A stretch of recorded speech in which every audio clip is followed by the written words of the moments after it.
My husband lets his friend touch and molest me, pretending not to notice it.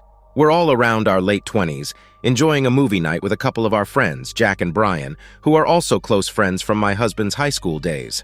We often catch up with them. To give you some context, there's this ongoing joke among Jack, Brian, and my husband where they pretend to flirt with each other, a habit they picked up from their water polo days in high school. It's all in good fun and never crosses any lines. Both Jack and Brian are currently single.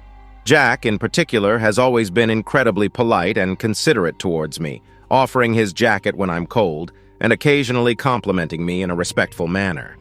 I figured he was just a naturally courteous person. Whenever we're together, Jack seems particularly keen on having my husband and me stay for as long as possible, showing less concern when Brian decides to leave. This even extends to when we're playing video games online. Jack always encourages us to keep playing. However, it's not like he drops everything just to spend time with us.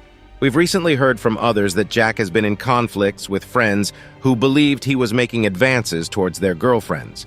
One of his friends even mentioned that Jack tends to be attracted to women who are taken. One evening, while we were in the hot tub, Jack offered to demonstrate some swimming techniques to me. When I struggled to understand, he asked if he could touch my leg to better explain, and I agreed, thinking it was harmless and would be awkward to refuse. Fast forward to our movie night. We had been drinking a little, and my husband, who's been waking up early these days, fell asleep around 10:30 p.m. He often dozes off during our get-togethers with Jack and Brian, and it's never been a problem. He asked us to wake him when the food arrived. Despite my efforts to wake him by tickling his hand and calling his name, he wouldn't budge. Then Brian began to get too close for comfort near my husband's pants, seemingly trying to tickle him. I asked him to stop, but it seemed he took it as a joke. Not wanting to overreact and spoil the mood by being seen as overly controlling, I didn't press further, though I decided I'd intervene if things escalated. While I was distracted, Jack managed to unbuckle my husband's belt with one hand and boasted about it. That's when my husband suddenly woke up, visibly upset. He grabbed my wrist and reproachfully said, "You know better." Confused and frustrated, I retorted with the same words and left the room. He tried to follow me for a talk, but I locked myself in the bathroom, needing some space to cool down. I was really upset and embarrassed because my husband grabbed my wrist in front of his friends. Technically, grabbing someone like that can be considered assault because it's unwanted and done in an angry way.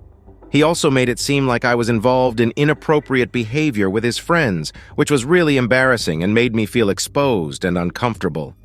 On top of that, he blamed me for the whole situation, even though I tried to stop it. I know I could have done more, but in the moment, I doubted myself. After spending some time alone in the bathroom to cool off, I went back downstairs. My husband had gone to sleep in a spare room. I checked on him and he wanted me to stay, but I wasn't ready to end my night on such a negative note, so I returned to our friends. He didn't like this and called me asking me to come back. Eventually, I went to talk to him, but we didn't solve anything. He felt violated and vulnerable because he was confused and had been drinking. He said he didn't assault me because he didn't hit me, and he didn't remember grabbing my wrist, so he thought it wasn't his fault. He tried to justify his actions by saying he grabbed me because I was closest, which wasn't true. He initially thought I was responsible for the situation, but later realized it was our friends and felt bad. He told Jack and Brian not to repeat their behavior and admitted he took his frustration out on me.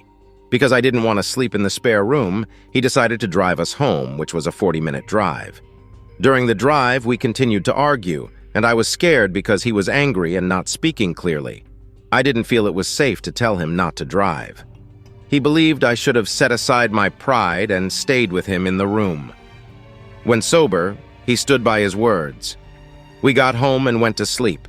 In the days that followed, when I mentioned he shouldn't have driven, he claimed his anger had sobered him up and compared his driving to Brian or Jack's, even though they're never actually drunk when they drive. He said he wouldn't have driven if I had just agreed to sleep in the spare room with him. He didn't trust that I would come to the spare room when ready to sleep and claimed he was trying to protect me. He didn't think Jack would do anything without my consent, but didn't trust the situation when we were both drinking because of Jack's repressed feelings for me. However, he also said he trusts me and knows I wouldn't betray his trust. Jack acts differently when he's had a few drinks, often flirting with me in ways that he can later claim were harmless. My husband, who usually doesn't notice subtle behaviors, has picked up on this as well. Jack becomes more forward when my husband isn't around, suggesting things that clearly cross boundaries, like changing clothes in front of him or going skinny dipping, but he frames it in such a way that he can later deny any inappropriate intentions. There have been other instances too, though they slip my mind at the moment, but I've always turned him down.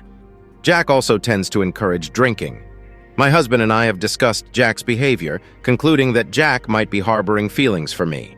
My husband suspects it's love, while I believe Jack is simply interested in a physical relationship. After an incident where Jack asked to touch my leg under the guise of demonstrating a swimming technique in the hot tub, I confronted him. I told him he was being too familiar and needed to respect our relationship. Jack seemed taken aback, insisting his actions were innocent and emphasizing our close friendship. He couldn't understand where my concerns were coming from. My husband prefers to give people the benefit of the doubt and is reluctant to cut ties unless someone's behavior is blatantly unacceptable. Whenever I express my discomfort with people who treat me poorly and my desire to distance myself from them, he feels as though I'm restricting his social circle. He argues that if it were up to me, he'd be left with barely any friends. So despite my feelings about Jack's behavior, we haven't taken any steps to distance ourselves from him, and our interactions have continued as if nothing has changed. Let's talk about a specific incident that happened 2 months ago. My husband, our friends Jack and Brian, Jack's friend Zach, and I were hanging out. That night, my husband drank a lot, to the point where he ended up passing out in the bathroom. I checked on him, and he kept asking for more time alone. At some point, I accidentally took a sip from his drink, which had extra tequila in it because I confused his drink with mine. About 30 minutes after my husband went to the bathroom, around 11:30, my memory starts to fade. I don't remember drinking enough to black out, especially since I try to be cautious about my alcohol intake around Jack. But that night, I might not have been as careful. By midnight, we decided to take a group selfie. I don't fully remember this happening, but I recall how it felt at the moment. Jack put his arm around me for the photo and touched my butt.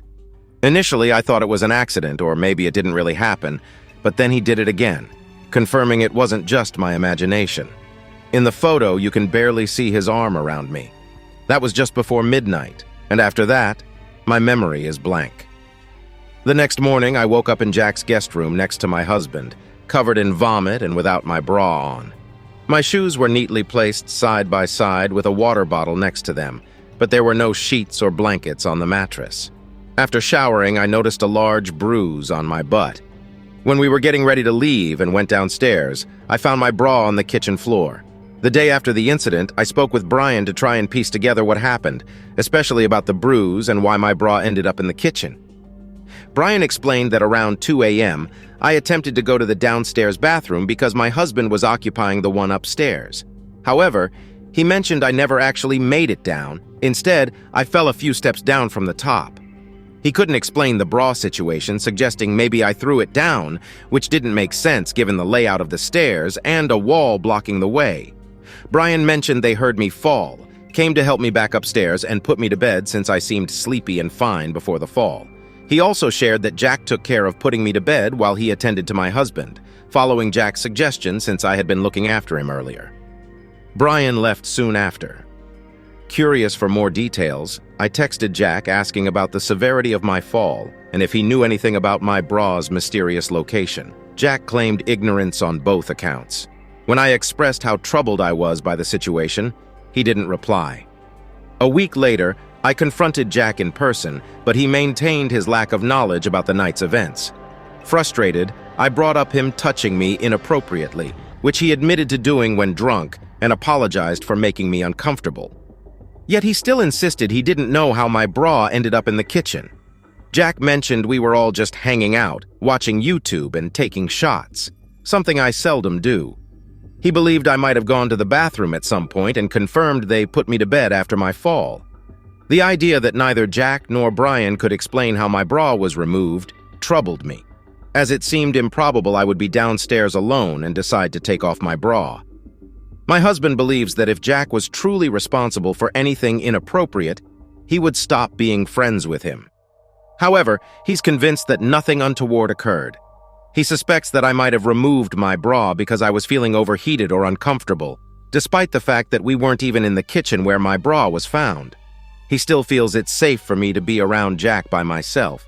This whole situation has left me feeling deeply sad, and my husband suggests I distract myself instead of dwelling on these thoughts.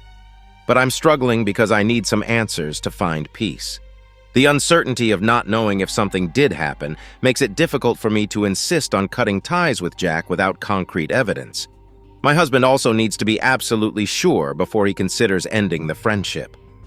I'm at a loss about what steps to take next. I also have this nagging feeling that Jack might have tampered with my husband's drink since he tends to pass out whenever we're with him. Then again, it's possible my husband simply drinks too much, especially since he often adds more alcohol to his drinks himself. Without any solid evidence, I feel incredibly isolated and unsure of what to believe or do. I'm really in need of some guidance and support. What's your take on this situation, and how do you think I should proceed? Update 1. I shared with my husband my concerns about Jack's behavior, and it seems like he's starting to understand my point of view a bit more. However, he's really caught up in his own feelings, saying things like, "I can't believe Jack would do this to me. I thought he loved me," in a non-romantic way. There was also another incident that night that added to the tension. A few months back, after an argument triggered by Jack and Brian crossing a line, my husband, while drunk, grabbed my wrist and scolded me.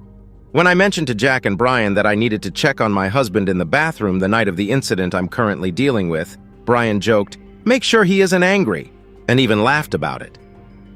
I told my husband about Brian's comment, and he was upset and hurt by it, saying he wasn't sure he could keep being friends with them. He's been conflicted about losing these friendships, but seemed open to the idea of cutting ties if they were disrespectful towards him. Yet it feels different when the disrespect is directed at me. Then it seems less of a deal-breaker for him. Now he's backpedaling and wants me to maintain a friendship with them. He's asking me to talk to Jack one more time, to seek the truth about that night without promising to keep it from my husband, and to make it clear to Jack not to touch me again.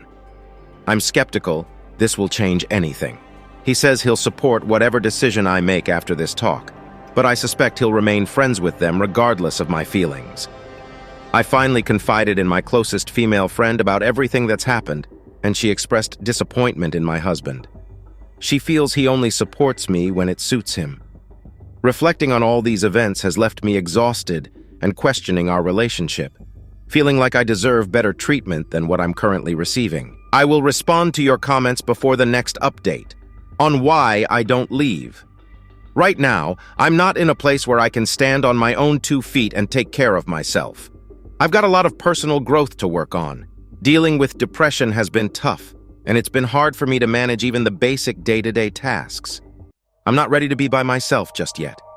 My partner does help me a lot with everyday things, and I believe he cares about me to some degree. However, there have been times when I've felt unloved by him, even though he insists that he does love me. Today, I went for a long walk and repeated many positive affirmations to myself. It hit me how much my needs aren't being met, and how little respect I show myself and get from those around me. I know what steps I need to take, starting with building trust in myself. I plan to go for walks and say affirmations every morning as a commitment to myself. Also, I haven't had dinner yet, even though I'm really hungry, so I need to take care of that. And I have to get comfortable spending time alone. Whenever we're apart, I feel sad. At first, I thought it was because I missed him, but now I realize it might also be due to my expectations for our communication not being met, leaving me feeling disappointed. I also need to greatly strengthen my support network.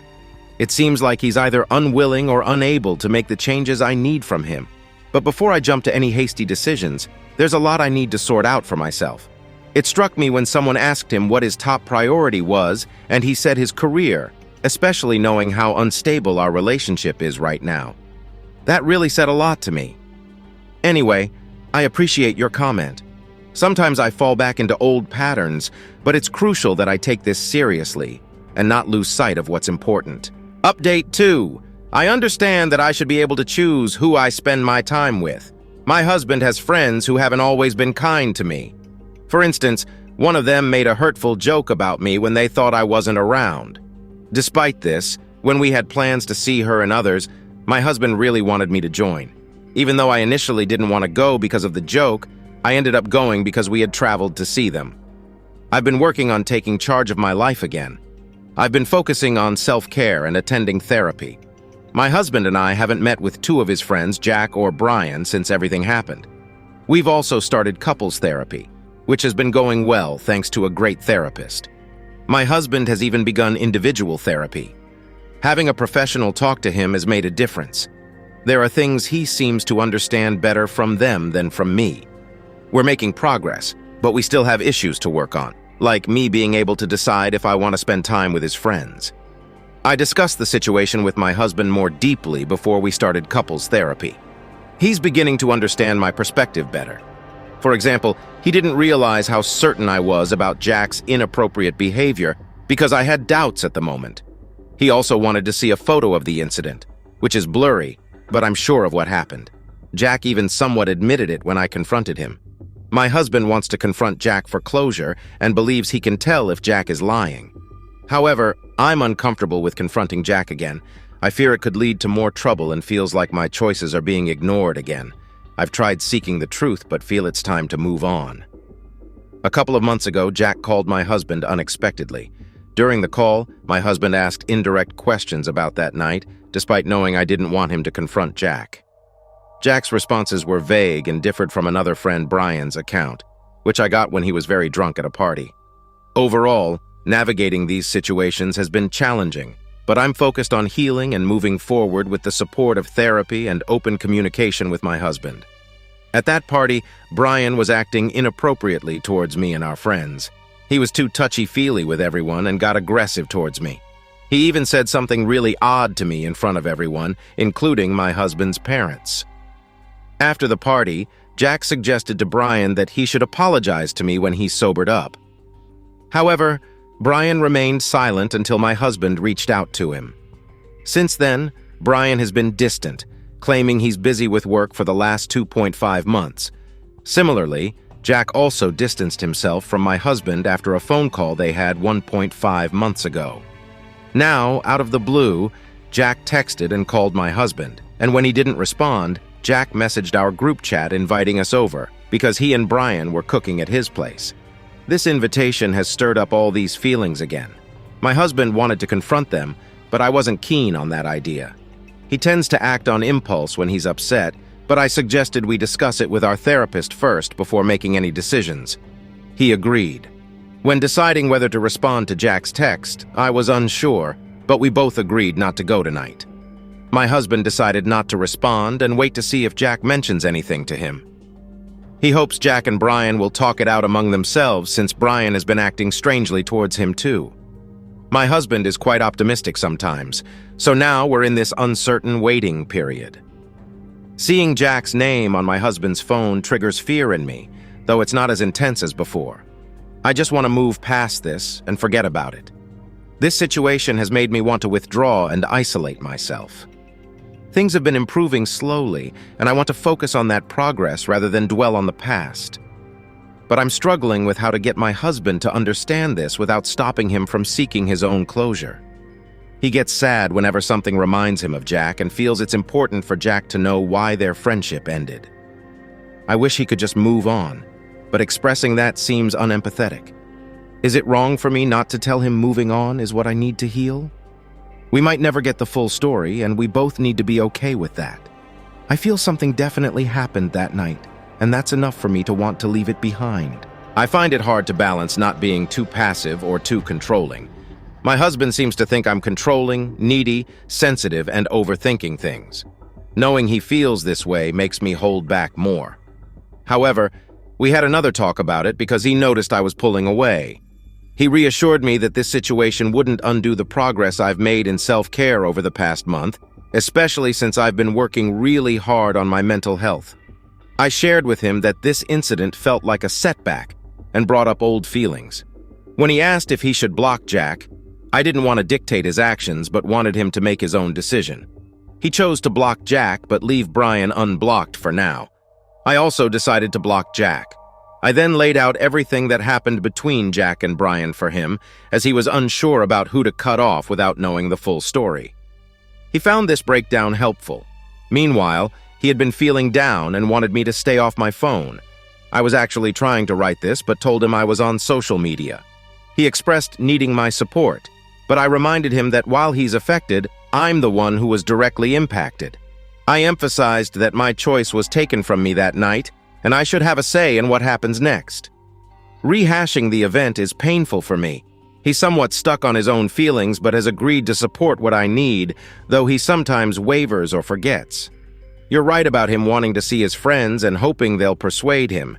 He's not great at listening to me or trusting my judgment, believing instead that I'm just anxious and too quick to judge others, something he's even mentioned to our therapist. His empathy seems selective, extending it easily to animals and others, but not to me, which feels like a lack of respect. This might stem from his upbringing, as his parents act similarly. It's tough because I have to work hard to get him to understand my perspective or rely on someone else to explain it to him, which is both exhausting and makes me doubt myself. I love him and I'm happy with the progress we've made, but trying to help him grow into a more mature and empathetic partner feels like a huge task. It's draining, and with the effort it takes to manage my own well-being, I wonder how I can support his emotional growth too. Last update. Recently, there was another incident where my husband clearly disregarded my feelings and priorities, which was not the first time. This, along with everything else that has happened, has led me to decide to separate from him. I'm currently staying with family to have some space and time to think things over. I prefer not to go into the specifics of this recent event here, as it's not directly related to what I've shared before. However, I might discuss it more on my personal account if people are interested. When I informed him about my decision to stay with family, he expressed regret and mentioned he would never do something like this to me. He apologized, but apologies are not enough anymore. This pattern of behavior has eroded my trust in him. Despite initially feeling hopeful about couples counseling and witnessing some positive changes, his recent accusations against me, calling me needy, sensitive, controlling, and blaming me for isolating him from his loved ones, have been disheartening, especially considering I struggled with severe mental health issues and had to persuade him for months to start therapy with me. It took a significant incident for him to finally agree to seek help. This separation is incredibly difficult for me. I love him deeply. Packing my things was emotional. We spent a lot of time crying and embracing. However, love alone isn't enough to sustain a relationship. I cannot stay with someone who is immature, self-centered, and holds resentment towards me. Being with someone who disregards my needs, boundaries, and opinions is not something I can do any longer. My mother believes this separation might be a wake-up call for him, as it's the first time we've taken such a step. But we've been discussing the possibility of separation or divorce for several months now. I'm contemplating whether to set an ultimatum for him to continue individual therapy weekly for a year and demonstrate real change before considering reconciliation. Yet, I'm unsure if he's capable of changing or if I can forgive him even if he does. I'm taking this time to reflect and would appreciate advice on setting healthy boundaries during this separation and thoughts on how I should proceed. Additionally, reflecting on your comments from my previous post made me realize that I might have been unknowingly drugged in the past.